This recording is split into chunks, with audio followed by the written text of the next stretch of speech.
काफी टाइम पहले एक महान कवि ने कहा था, every action has equal and opposite reaction.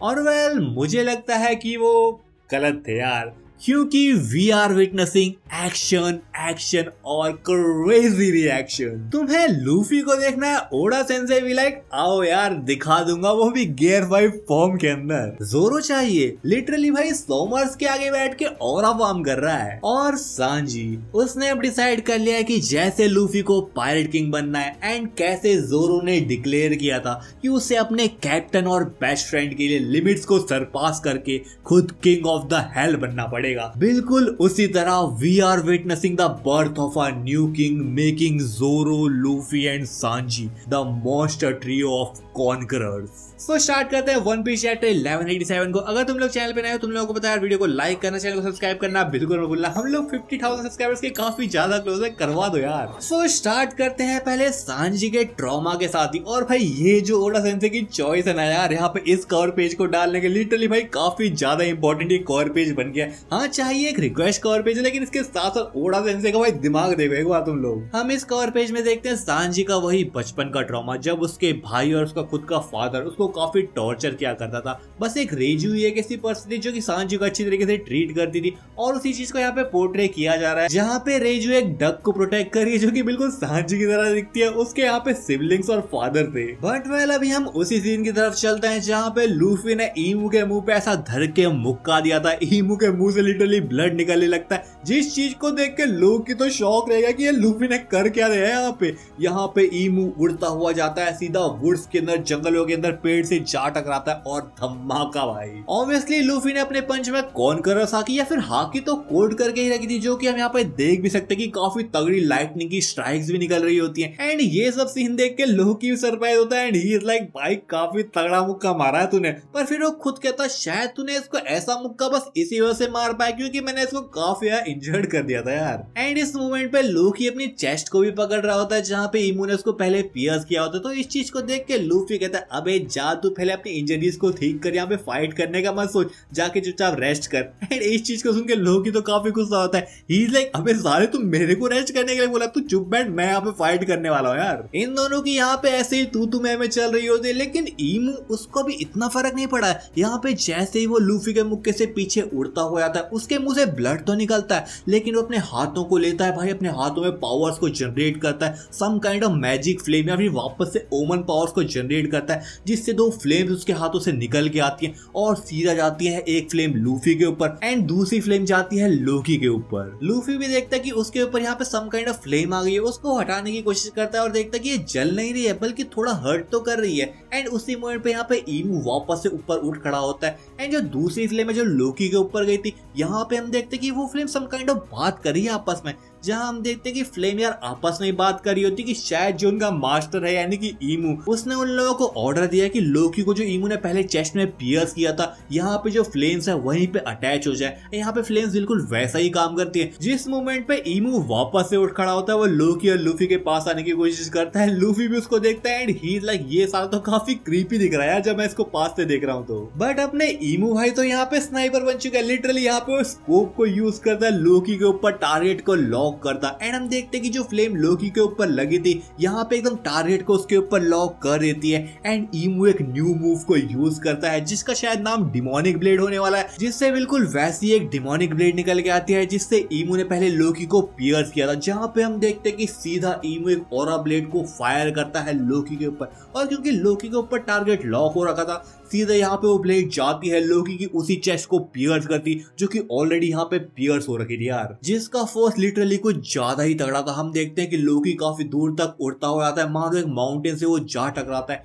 And ये वो वही माउंटेन है जहाँ पे हम देखते हैं कि गुनको ट्रैप हो रखी है और सारे जो स्ट्रॉ हैट्स के मेंबर है वो वहाँ पे आ जाते हैं। जहाँ पे सीन स्ट्रॉ हैट्स के पास ही चलता है, वो यार शूरी को फ्री करने की कोशिश कर रहे हैं। नामी यहाँ पे अपनी लाइटनिंग पावर्स को यूज करती है, लेकिन आइस ब्लॉक को कुछ भी नहीं हुआ, जिस चीज को देख के वो लोग बात करते हैं कि ये साली आइस ब्लॉक या फिर कोई एक डायमंड है यार, क्योंकि उन लोगों ने इतने सारे तरीके यहाँ पे आजमा लिए, लेकिन इसके बावजूद भी इस आइस के ऊपर एक डेंट भी नहीं पड़ा है, जिस जिस चीज को देख के वो लोग सरप्राइज तो है ही, वो यहाँ पे आइस को टच करने की कोशिश करते हैं, सोचते कि क्या सही में आइस है भी या फिर नहीं है यार। बट इसी मोमेंट में लूकी सीधा उनके ऊपर ही जा टकराता है, आइस के ऊपर वो टकराते टकराते बचता है, सीधा यहाँ पे हिल से डाउन स्लाइड करता है। एंड यहाँ हम देखते हैं कि उसका हैमर उसके हाथ से छूटता है, लिटरली यहाँ पे स्ट्रॉ हेड्स के ऊपर गिरने वाला होता है। लेकिन तभी हम देखते हैं कि राग्निर वापस से यहाँ पे स्क्विरल के फॉर्म में कन्वर्ट हो जाता है। एंड जैसे यहाँ पे वो स्क्विरल के फॉर्म में कन्वर्ट हुआ, काफी शॉकिंग चीज होती है। हम देखते कि गुनको यानी कि शूरी जिस आइस के ब्लॉक के अंदर ट्रैप थी, सडनली यहाँ पे पूरा आइस का ब्लॉक मेल्ट करने लग जाता है, जिस चीज की वजह से शूरी यहाँ पे धीरे धीरे करके आजाद हो रही है।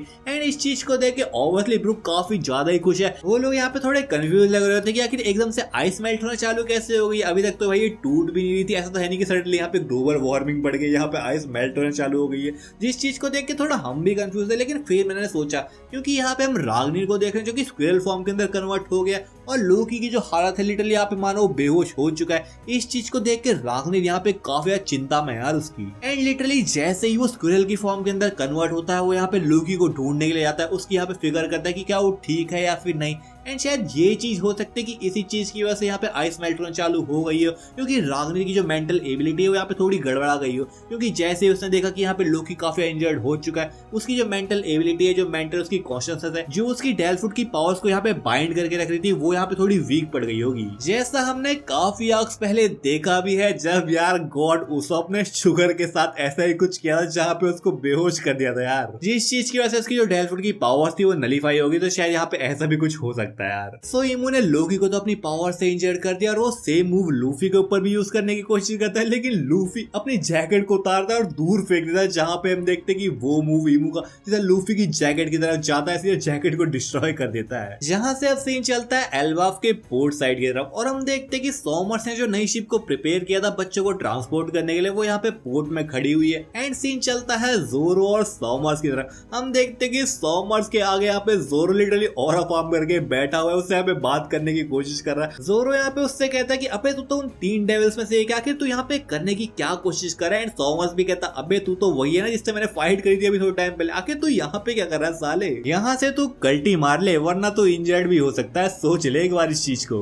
बट जोरो भी लाइक अबे सालो, हम लोग यहाँ पे पहले एल्बाफ के अंदर आके अपने पुराने दोस्तों के साथ पार्टी को एंजॉय कर रहे थे, रियूनियन यहाँ पे एंजॉय कर रहे थे, तुम लोग यहाँ पे आके पार्टी को खराब कर रहे हो हमारी। जिस चीज को सुन के सॉमर्स कहता है अरे यार चिंता मत कर, हम लोग यहाँ पे कुछ नहीं करेंगे, बस 10-20 बच्चों को किडनैप करने वाले। मेरा जो एक पार्टनर है वो यहाँ पे विलेज के अंदर गया, 10-20 बच्चों को किडनैप करके लाएगा, फिर यहाँ पे किडनैप करके हम वापस से चले जाएंगे, तुम लोग पार्टी एंजॉय करते रहना, ठीक है। बट फिर जोरो भी उसकी बात को काटते हुए कहता है अरे ये तो काफी कोइंसिडेंस की बात है यार, मेरा भी एक साथी यहाँ पे विलेज के अंदर गया है, और मुझे लगता है कि तेरा जो साथी वो वापस आने वाला है नहीं अब। जिसे सुन के सॉमर्स कहता अच्छा ऐसा क्यों भाई, मुझे बता जरा क्यों वापस नहीं आएगा वो। वेल ये काफी सिंपल नहीं है, क्योंकि वहाँ पे वो मारा जो जाएगा। लिटरली यहाँ पे जोरो कह रहा है कि भाई सांजी उसका जो साथी है वो यहाँ पे विलेज के अंदर गया है। काफी भाई कॉन्फिडेंस की बात है कि किलिंगम भी यहाँ पे विलेज के अंदर गया है बच्चों को किडनैप करने के लिए। एंड लिटरली साफ साफ यहाँ पे जोरो ने कह दिया कि तेरा साथी किलिंगम वापस आने वाला है नहीं, क्योंकि मेरा जो साथी गया यानी कि सांजी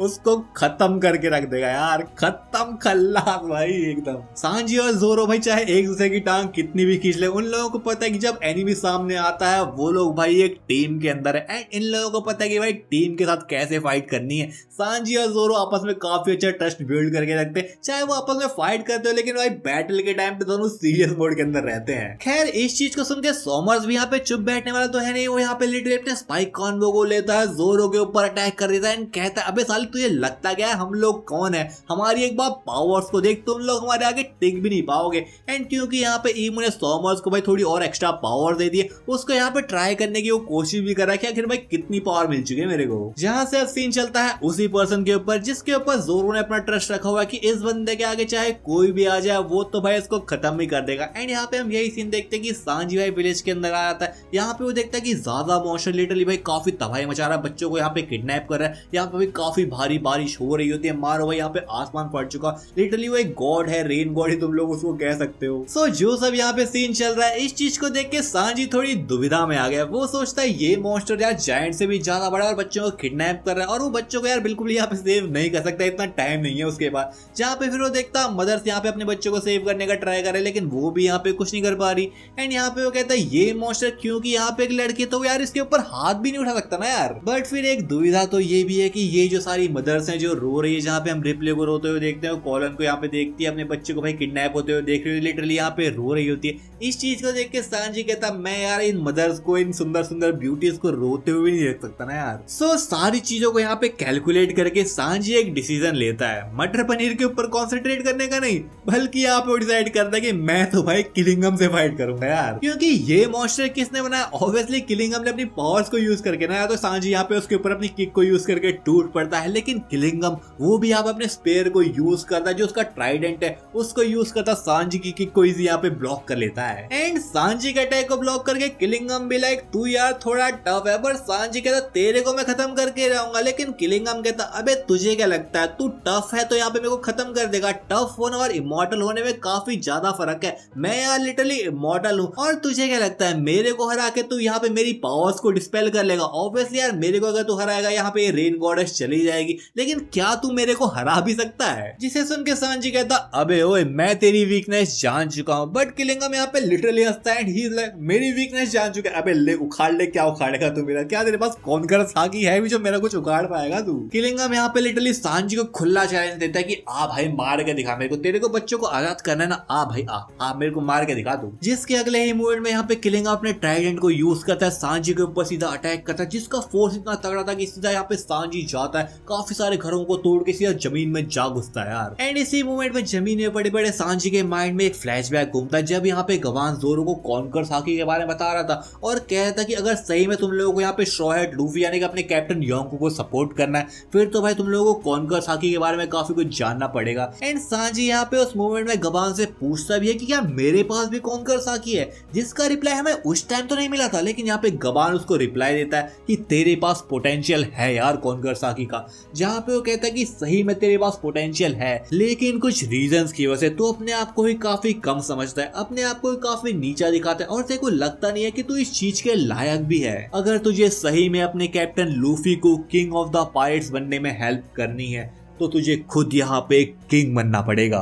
एंड यही वो मोमेंट है जहाँ पे गवान ने क्लियर कर दिया कि सांजी के पास कॉन्करर साकी तो है, लेकिन वो खुद यहाँ पे जानबूझ के इस चीज को यूज नहीं कर पा रहा है, क्योंकि वो अपने आप को काफी कम समझता है। जैसे कि अपने भाई चैप्टर के कवर पेज में भी देखा, जैसे मैं बात कर रहा था कि कैसे यहाँ पे सांजी को बचपन से काफी ट्रॉमा झेलना पड़ा है, उसका यार बचपन ही ऐसा गया जहाँ पे वो अपने आप को काफी सेल्फ डिग्रेड करता है, और यही वो एक क्वालिटी है जो कि भाई कॉन्कर साकी यूजर के अंदर नहीं होनी चाहिए। क्योंकि जब तक यहाँ पे सांजी अपने आप को डाउट करेगा, उसको जब तक खुद नहीं लगेगा कि मैं सही में यहाँ पे किंग बन सकता हूँ, मैं इस चीज के लायक हूँ, मैं इस पावर के लायक हूँ, तब तक यहाँ पे कॉन्कर साकी वो अनलॉक नहीं कर पाएगा यार। एंड क्योंकि सांजी इस मोमेंट पे इन सब चीजों के बारे में सोच रहा है, मुझे लगता है कि ये वही मोमेंट होगा जहाँ पे सांजी फाइनली कॉन्कर साकी को अवेकन करने वाला है, जहाँ पे वो फाइट करेगा किलिंगम से और कॉन्कर साकी को यूज करके इतना बुरा पेलेगा ना यार उसको। सो तुम्हें क्या लगता है, क्या सही में सांजी कॉन्कर साकी को अवेकन करने वाला है क्या अगले चैप्टर में, या फिर उसके अगले चैप्टर में सांजी की कॉन्कर साकी देखने को मिलने वाली है हमें? पर यहाँ पे अभी हम चलते हैं लूफी वर्सेस नेरुना इमू की फाइट की तरफ, जहाँ पे हम देखते हैं कि लूफी लिटरली भाई गियर 5 फॉर्म के अंदर आ चुका है।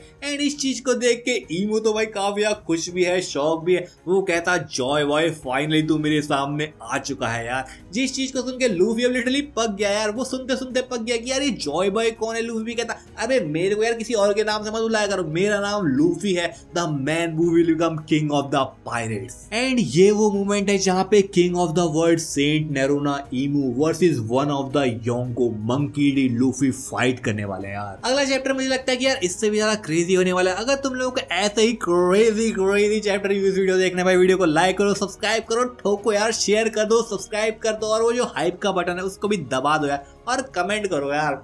सायोनारा।